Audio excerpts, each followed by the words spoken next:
And if you look at your watch and your run pace or your bike watts is significantly lower than they were 2 weeks ago, it could make you feel quite negative. But actually, if you think, do you know what, I mentally toughed that out, I got through it when I was feeling really hard, then when you're in that final stage of that Ironman, when it comes to racing, you know that you can do it. That Triathlon Show 171.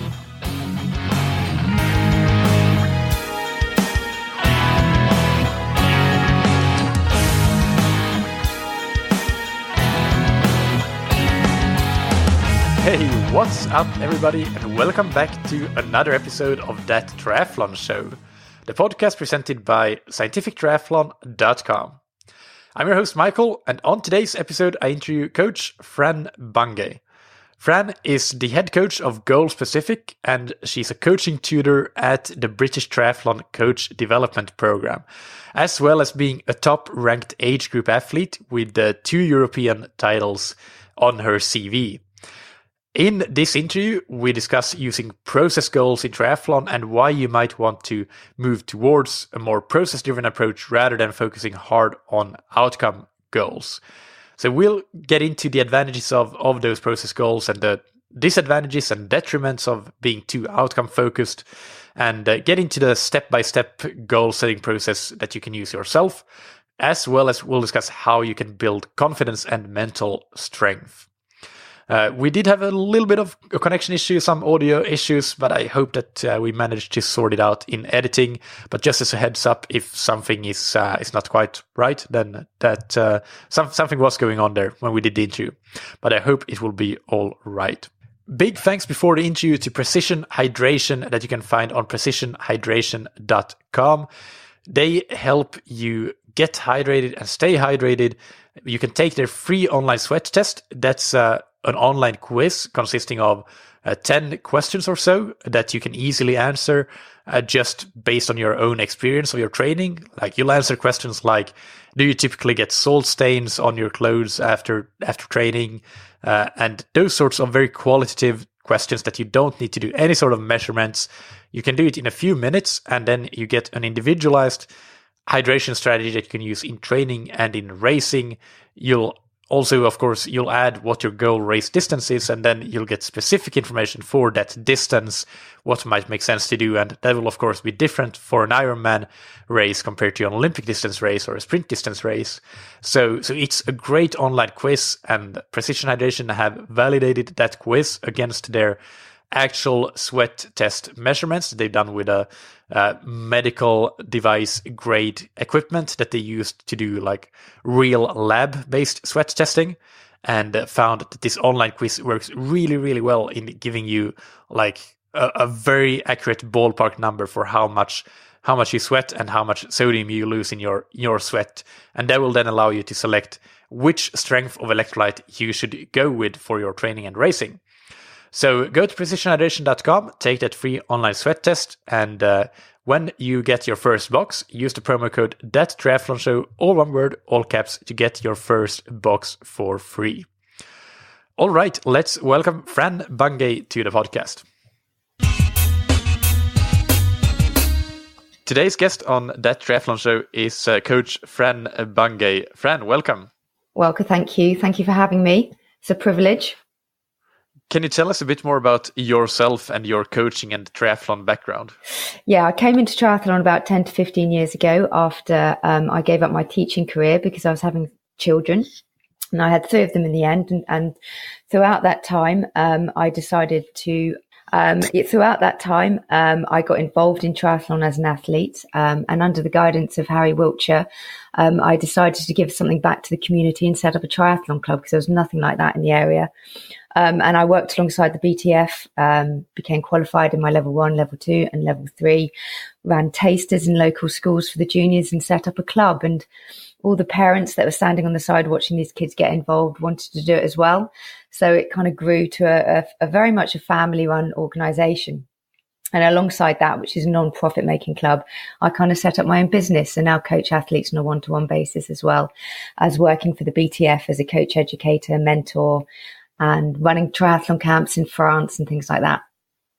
So tell us, when you have the local club, where exactly is that in the UK? It's in Dorset, so kind of southwest England. So it's quite a country-filled area. Not a lot of people, but it's amazing how many turn up for the sessions, and it's thriving, and it's just based for families. So we have coaches that take the juniors, and at the same time, the adults can train as well. And in your coaching business, you coach athletes remotely as well, or is it all locally? No, it's not. I've coached people in America and throughout the UK. I do have quite a few locally as well. Okay, got it. So what we discussed before the interview and in our email conversation is that the topic for today's interview would be the usage of goals and process goals in particular in training. So can you go into how you use process goals in your coaching? I think process goals are essential, especially in today's society where there's Garmin's and Strava and everything's so time focused. People can feel that they're put under an awful lot of pressure to be running at a certain speed, biking at a certain speed, achieving top 10 in age group. And sometimes in the process, they forget their journey and how they get there. So process goals are not, well, we don't tend to focus on time-driven goals. We focus on other aspects of how they're going to get there. And it can be as minute as in specific sessions like run technique or a certain element in their swimming to a much larger aspects in terms of racing of how are they going to manage the open water swim if they have any anxiety towards it. What is their process of dealing with that? And if something goes wrong, how are they going to cope with it, rather than thinking of the bigger picture of, I want to finish in the top 10 or something like that. And how specifically do you work with that? Do you have check-in points where you see whether the athlete has achieved or has? I guess it's difficult sometimes to achieve depending on what the particular process goal is. But how do you work with them in practice? Well, a practical example. So it's communication. Communication is the key, and I think any successful coaching relationship relies on a two-way process between the athlete and the coach, feeding back on how their sessions went. And you can do it even, if you are coaching someone on the other side of the world, you can quite easily just put a few bullet points at the end of your sessions of these are the areas I want to focus on. How did you do it? And it's a responsibility to the athlete to feed back on that, to say, okay, yes, it went well, or I didn't, or I couldn't do this, or I could do that. And if you don't get that kind of feedback, then it's very difficult to progress to the next session. Yeah, that makes a lot of sense.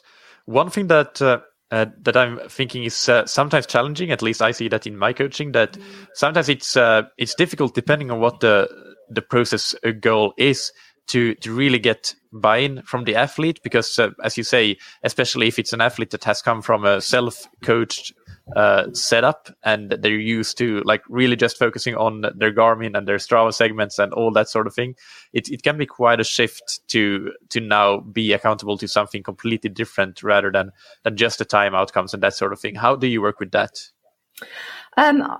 Using both. So they still have their Garmins, they still have their Strava, they still have those results, and educating them that they are a tool, and that they have to use it as a tool and not to rely on the end results. So again, seeing that as part of the process. So for example, let's say it's biking and they want to be pushing a certain number of watts, and that's their goal for that session. Get them to break it down. So get them to think about, okay, if you want to achieve, I don't know, say 10 reps of 1 minute at a certain power, how are you going to do that? What do you need to do beforehand? How are you going to prep for it? What do you need to do in terms of your cadence? Think about your body position. Think about how you're going to fuel for it and things like that. So getting them to look at the whole process. It sounds like a lot of these examples that you just touched upon a little bit, they are technique-focused goals. Is that how it usually is, or can you give? Completely depends on the athlete, and depends on their environment. And this is where your kind of profiling questionnaires come out. A process goal could be, for some athletes, as simple as consistency over 3 weeks in their training. setting them targets of just completing 3 swims, 3 bikes, 3 runs, around managing family and having a tough job and things like that. It's so specific to your athlete. It's not like you can write a book and say, right, athletes need to focus on these different process goals. It's got to be specific. Yeah, you know what? That consistency goal, that I use that for 80% of my athletes for sure. I think that's the most common place where training is sort of is derailed for the athletes, because they lose a couple of weeks here and there with really bad training, and maybe it's unavoidable to lose some of that training, but with like really good time management and really good planning, I think when you look back at the whole year, like for example now is a good time to look back at 2018 as we're recording this on the 2nd of January. I think that's oftentimes like a lot of the training that was missed by an athlete, it could have been avoided with really proper planning. So I use that consistency process goal really a whole lot with most of my athletes. We discuss like, okay, this is the amount of hours that you trained in 2017. How can we make sure that you can slightly increase that amount of hours in 2018? How can you slightly increase that in 2019? Absolutely. And you know, and actually I think sometimes for athletes, times like Christmas and New Year are the hardest to maintain that consistency, because they've got to balance it around everything else and family time, and also educating them actually having a rest is a good thing. You know, just knocking back a few hours and enjoying time with the family and having that rest can actually be a process goal in themselves, because sometimes these athletes can be a little bit destructive. And if they go too far, then they hit their immune system and end up losing that consistency because they're ill. Yeah, absolutely. And it can also be about sleep or nutrition, because those are some other things that I see with some athletes that tend to get sick a lot. It has a really a direct correlation with the quantity of sleep and quality of sleep in many cases. Absolutely. And it's all about educating the athlete in that respect as well. Yeah. So about the outcome goals, then you do use them, but is there a point where there is too much focus on them? And if there is, how can that be detrimental? Well, it's quite different depending on the ability of the athlete as well. So in some respects, if you've got novice athletes, they're not so concerned about that outcome. They are actually naturally more concerned about the process. So that's, in that term, it's more kind of coach led on how they can deal with that first step of actually turning up on time, making sure that they're fueled, how they're going to cope with the anxiety of the open swim, and go through a really good process of the actual race rather than thinking about where they're going to come. The more advanced athletes, it's a little bit harder, because, you know, they've got experience, they know what they're walking into, and, you know, they say, right, I want to be in the top percentage of my age group, or I want to podium.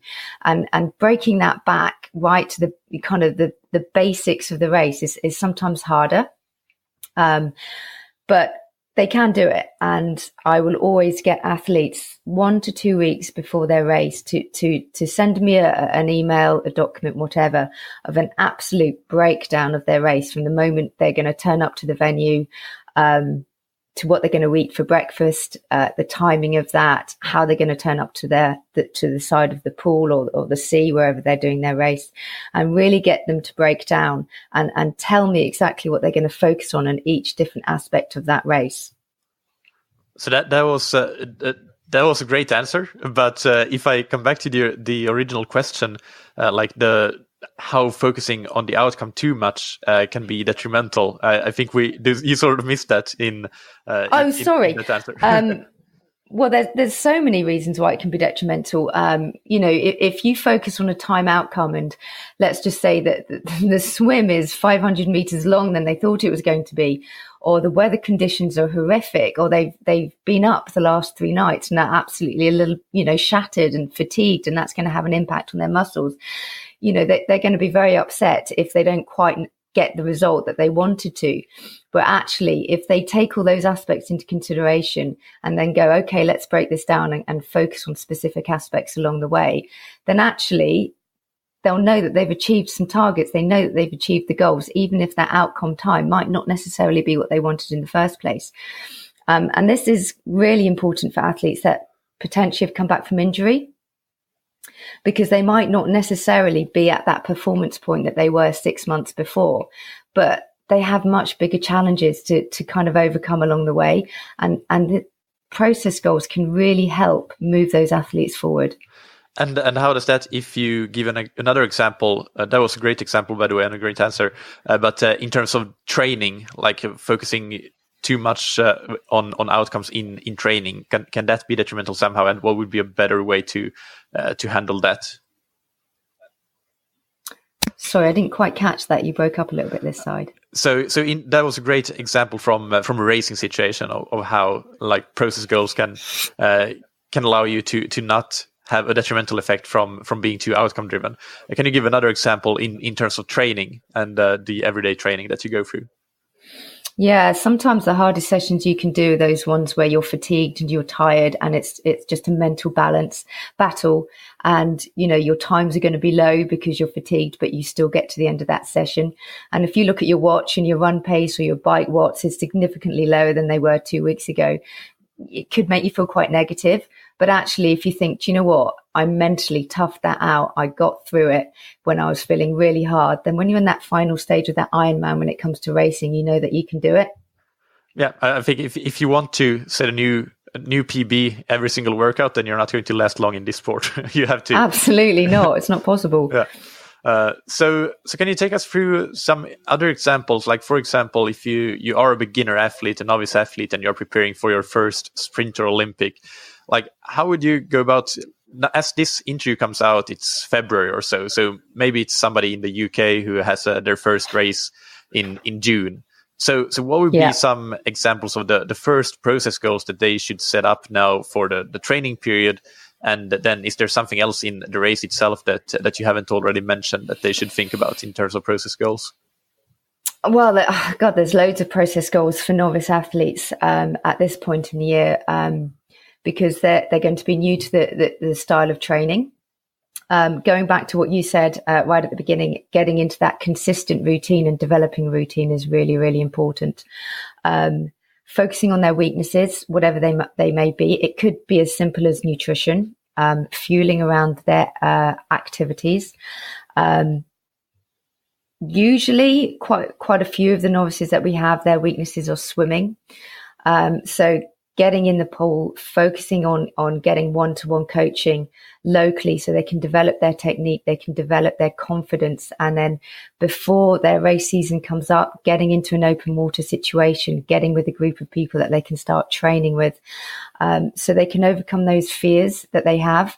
And if they can, put themselves into situations so they can overcome those fears. So when it comes to the race day, that they actually know that they can do it. So they go into the situation a lot more confident.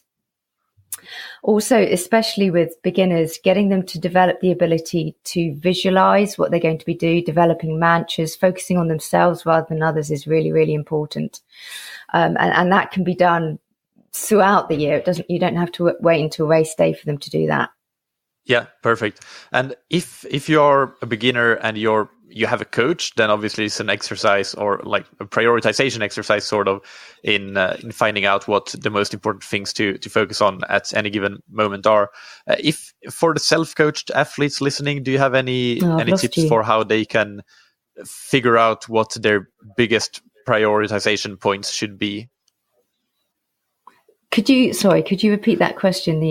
It broke up again. For self-coached athletes, how can they figure out, do you have any advice on how they can figure out what the most important things for them to focus on right now should be? Because there are 100 things that they could be focusing on, but they should pick maybe 2 or 3 things at a time to focus on. So how can they figure out what the most important things would be? What, for self-coached athletes? Yeah, self-coached beginner athletes. Well, or self-coached athletes in general, actually. Self-coached. Well, you keep breaking up. It's very difficult to hear what you're saying. How to figure out what the most important things to focus on would be, so that, because you can't have 100 process goals at any one time, you should have just a few ones to focus on, right? So how do you figure out which ones are most important? To the athlete? Well, this is where putting forward a profiling questionnaire is really important. So you can get as much information from that athlete as possible. And usually as you read through the profiling questionnaires, there's quite a few elements that come staring back at you that they need to focus on. It's different for every single athlete. It depends what their strengths are. It depends on their weaknesses, depends on their work. It depends on their family background. That there isn't kind of a checklist of what process goals that, you need to focus on, but you can make generalizations. So especially with athletes that are limited on time, quite often nutrition falls out the window. Quite often getting enough sleep falls out the window. So just focus on those two aspects. You could do it over a macro cycle where they get them to record it. How much sleep are they getting? Are they eating before their sessions? Are they fueling properly after the sessions? And that's really important. And then, getting them to record how they feel when they're doing it correctly, and then the impact that this is having on their training, and then those outcome goals that they're really, focused on perhaps at the end of the season. So the question was actually, if you're a self-coach athlete and you don't have that coach that does it for you, do you have any tips for how they can figure out that, for example, nutrition and sleep might be the things holding them back? Like, what would you say to them? Like, how can they figure out what the big rocks for them will be? Well, I think that what would be important for them is to record everything.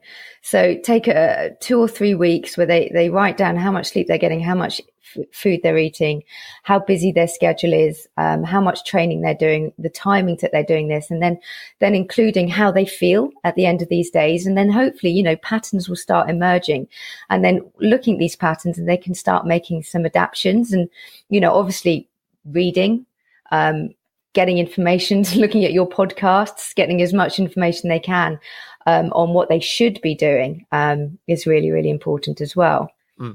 And again, if you go to the back to the example that you gave us on the novice athlete, but we turn that to the advanced athlete that might be perhaps preparing for a half or full distance and they want to set a new personal best, what would be some examples of process goals that you see with this demographic of athletes?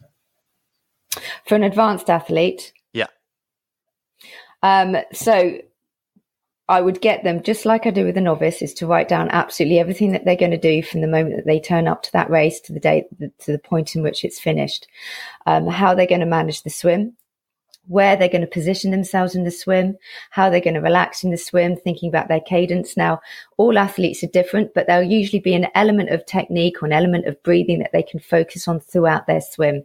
And I'll get them thinking about that. Could be breathing, could be positioning, could be drafting on someone's feet. So then they're focused on that element and they're focused on that process throughout the swim. Then once they're out the swim, then I'll get them to think about, right, what are you going to do in transition? Have you thought about where your bike is? How are you going to take your wetsuit off? Are you going to fuel in transition? And literally I get them to write all these things down before the race is even started. So then they're on automatic. They don't have to think about it. They just do it. Then once they're out on their bike, I get them to think about their nutrition, set an alarm every 10 to 15 minutes. What are you going to eat? When are you going to drink? How are you going to break that down? How are you going to cope with the terrain? Have you practiced your corners? Is there a weakness in their biking skills? And if there is, then I get them to really focus on that throughout the bike.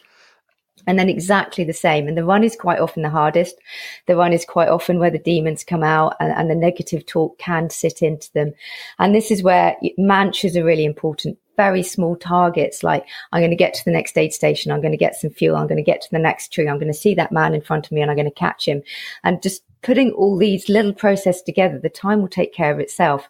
Sometimes if these athletes think about the big picture and that final outcome, they can get lost on the way and those demons can hit them and the negative talk can start to hit them and they'll start going slower. Yeah, I liked a lot of things there, but the thing that you said there about just getting to the next aid station. I mean, for an Ironman especially, it's so daunting if you start thinking about the entire race or the entire marathon on the run. Yeah.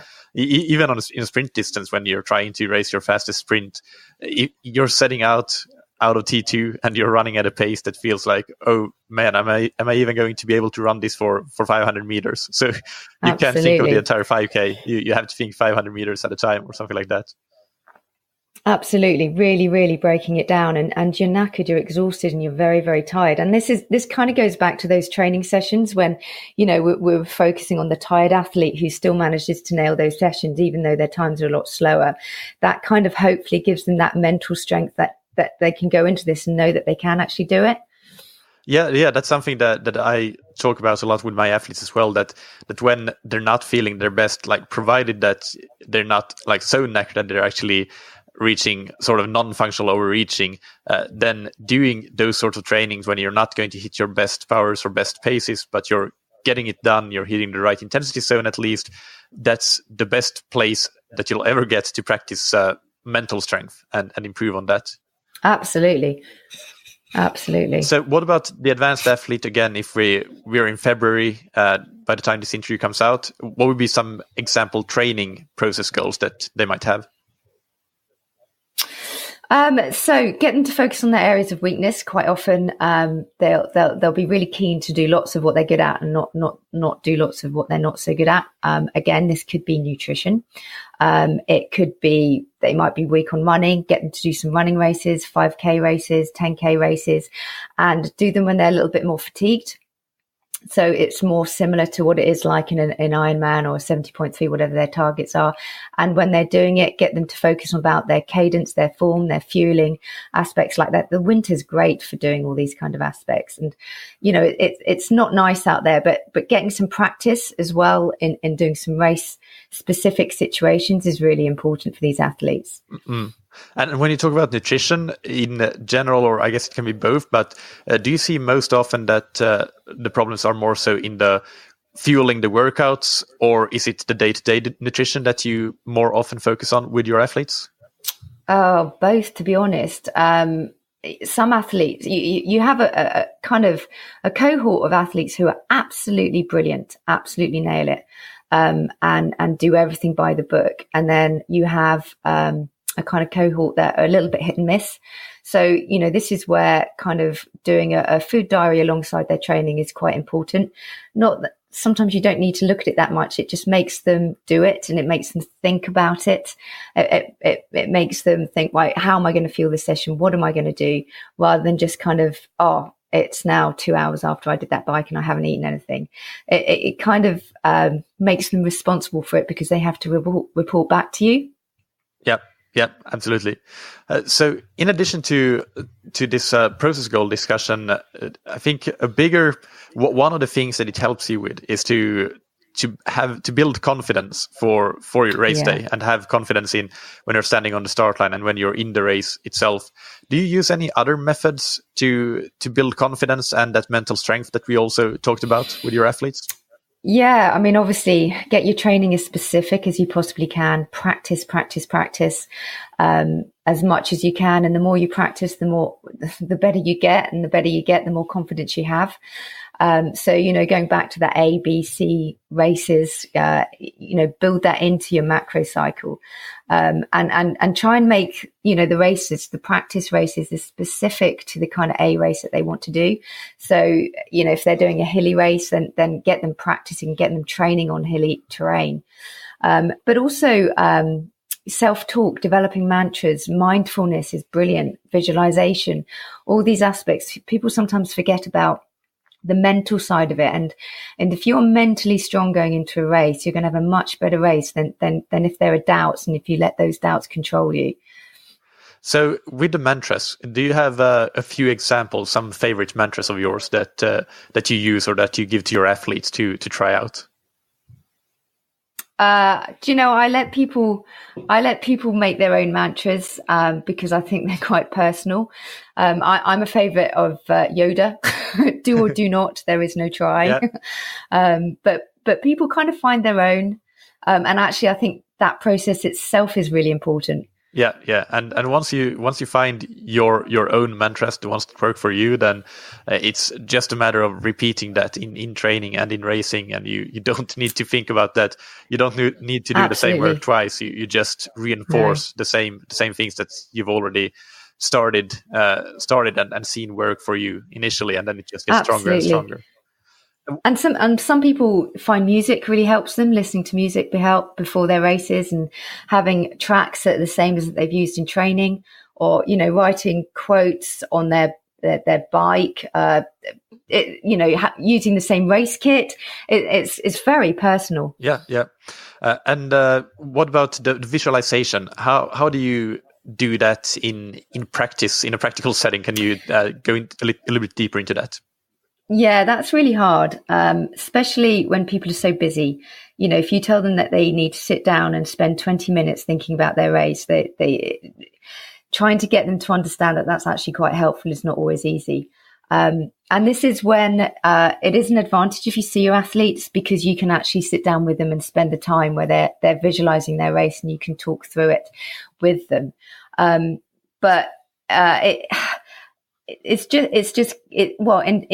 you haven't got that opportunity, you give it to them through the training plan. So you can even write it on the training plan.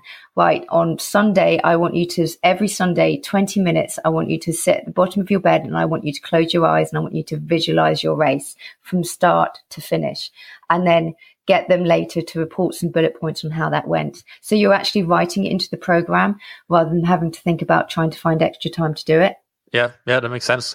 And do you, because there are different schools of thoughts here, I guess, and I'm not an expert in this, but some I guess propose visualizing your perfect race and everything going well, but some propose visualizing different scenarios, things that might not go well, and how you deal with that and react to those situations. What do you think works best? Oh, I think that's really important, especially with novice athletes. Having discussions with your athletes of what will happen if your goggles get knocked off in the swim, or if you get swum over and you've never had that before, how are you going to deal with it? I think that's really important.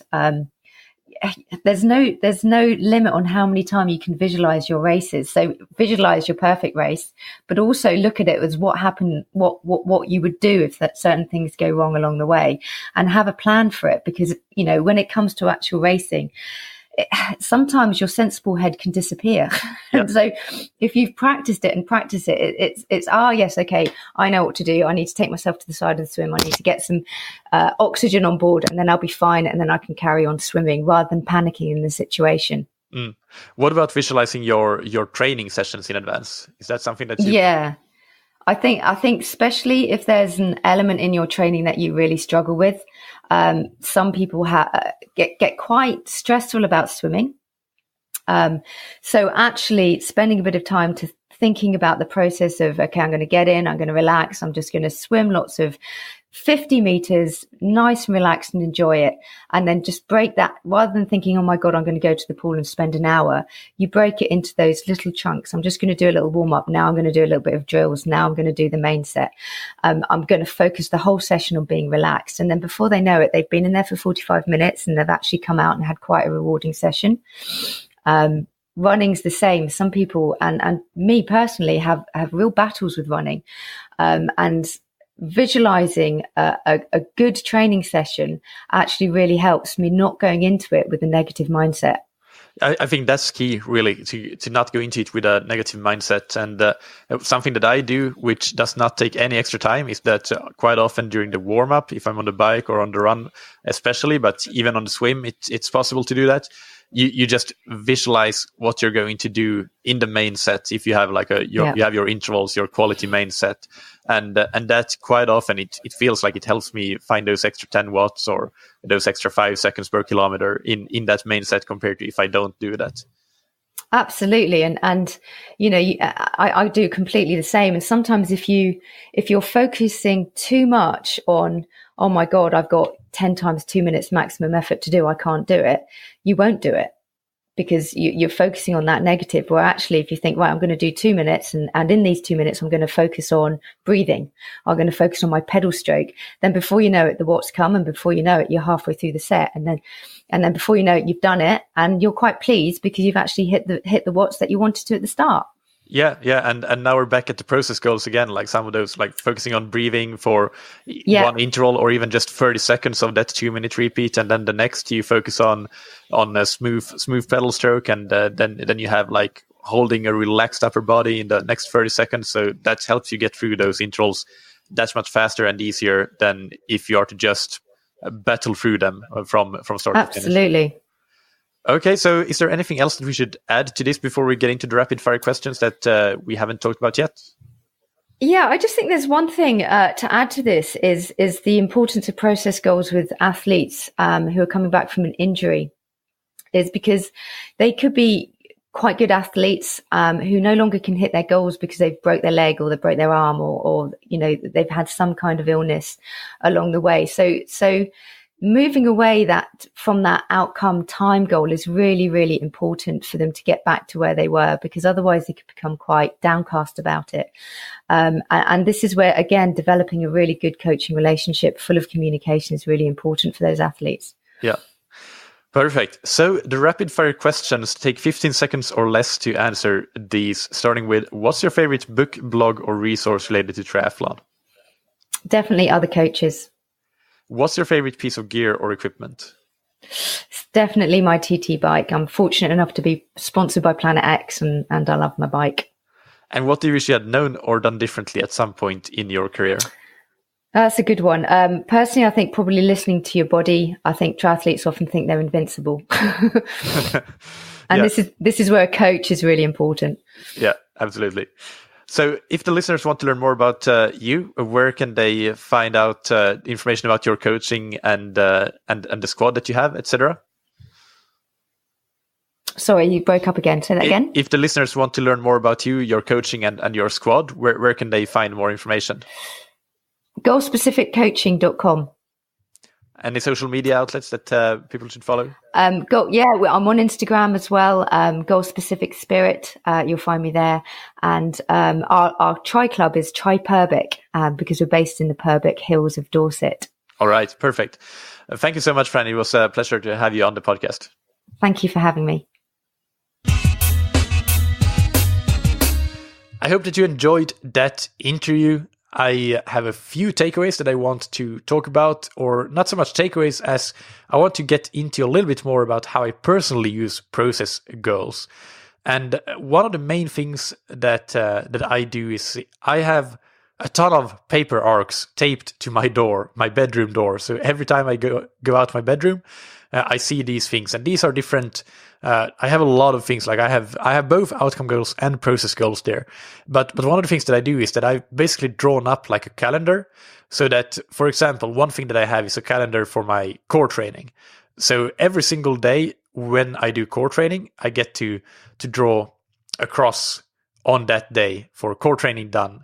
And every single day that I practice visualization, I get to draw a cross on that day. And I have these for triathlon, but also for goals and processes outside of triathlon. And I think it really, of course, I have my core training peaks as well, but that's just not the same thing as physically having a piece of paper and physically taking a pen and crossing off that day that I did core training today. I'm going through the process, because then I have on a different paper that is not that calendar itself, I say that, okay, my process goal is to do core training at least 4 times per week. And then I can see at the end of each week, do I have 4 crosses here on this paper arc? If I do, great. I fulfilled that process goal.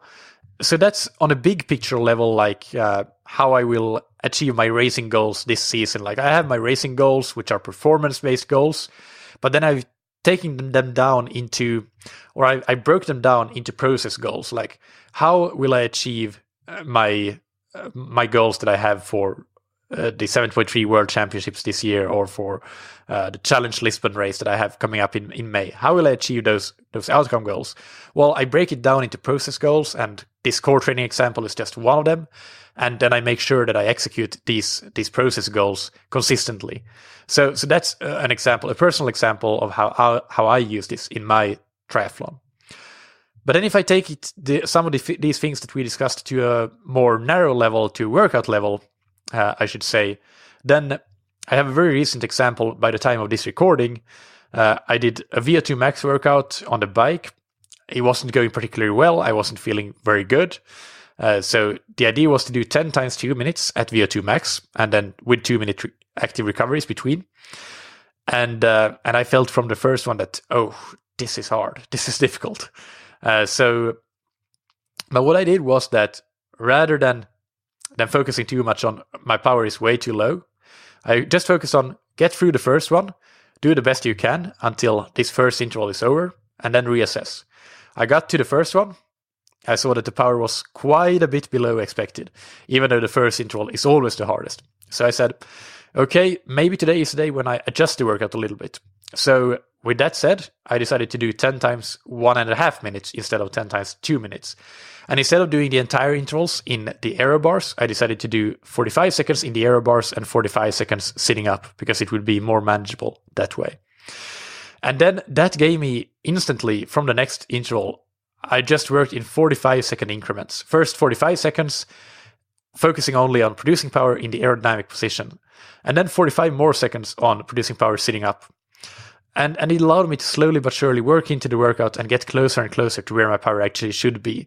And I came to interval 10 and I felt, why don't I take this workout to get the same total time at VO2 max intensity that I initially intended to have? So 10 times 20 would be 20 minutes of work. And so if I were to do 13 times 1.5 minutes, that would be 19.5 minutes of work.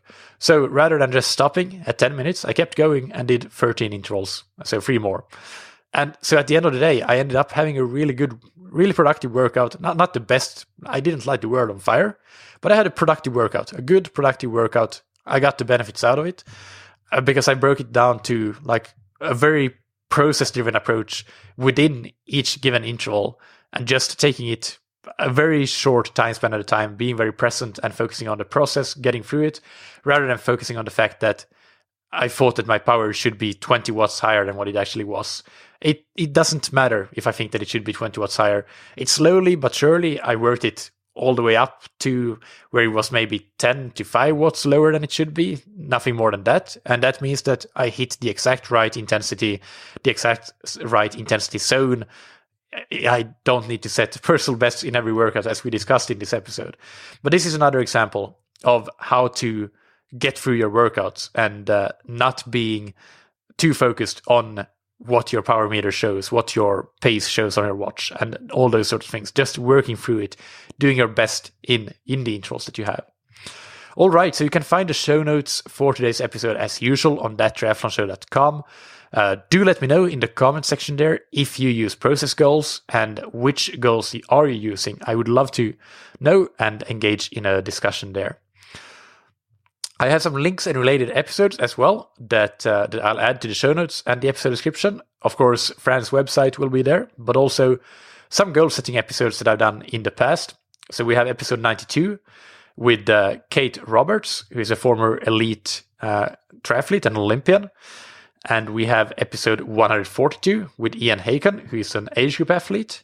And we have episode 65, which is goal setting and self-coaching with Simon Brierley, my previous coach. So those are the episodes. The other episodes are called, I didn't read their names, but I can do that. Training Smart, Managing Time and Setting Goals with Kate Roberts. And How to Dream Big and Achieve Your Goals and Dreams with Ian Haken. So those will be linked as well. If you're new to the podcast, do subscribe so that you get the show when it's released every Monday and Thursday. Every Thursday we have Q&A episodes. Send in your questions to me on email or on Facebook. And if you are a long-time listener, perhaps you can make today the day that you submit a rating and review if you haven't already done so. That really, really helps the show be sustainable for the long haul. Somebody who did that is Åge from Norway, who writes 5 stars for sure. Knowledge and evidence-based, and also lots of in-the-trenches experience. Great guests, and Michael has a great way of asking the right questions, as well as a lot of experience and hard-earned knowledge himself. My best recommendations, Åge. Thank you so much, Åge. Tack så mycket. It really means a lot to me. And also big thanks to Precision Hydration for sponsoring this episode. Go to precisionhydration.com, take their free online sweat test to get your individual hydration strategy, and try your first box of electrolyte product for free with the promo code ThatTriathlonShow, all one word, all caps. Thank you, as always, for listening. Keep training smart and keep loving triathlon.